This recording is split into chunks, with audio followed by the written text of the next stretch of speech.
ஸ்னேகாலயா சில்க்ஸின் women's day slogan கான்டெஸ்டில் participate பண்ணி மலேசியா செல்லும் வாய்ப்பை பெறுங்க.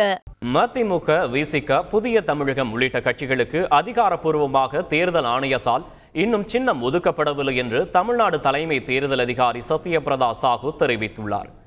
சென்னை தலைமை செயலகத்தில் தமிழ்நாடு தலைமை தேர்தல் அதிகாரி சத்யபிரதா சாஹூ புதிய வாக்காளர்கள் எப்படி வாக்களிக்க வேண்டும் என்ற விளக்க விழிப்புணர்வு கையேட்டை வெளியிட்டார்.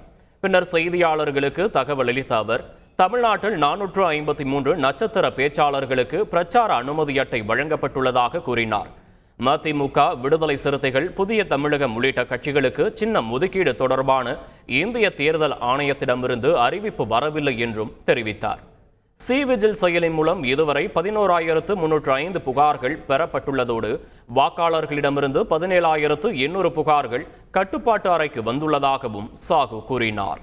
கப்பலா மலேசியா போக ரெடியா? அப்போ ஸ்னேகாலயா சில்க்ஸ்ல மார்ச் 8 முதல் 31 வரை உங்களுக்கு விருப்பமான சாரியை பர்ச்சேஸ் பண்ணி விமன்ஸ் டே ஸ்லோகன் கான்டெஸ்ட்ல பார்ட்டிசிபேட் பண்ணி வின் பண்ணுங்க. Snehalaya first, Malaysia next.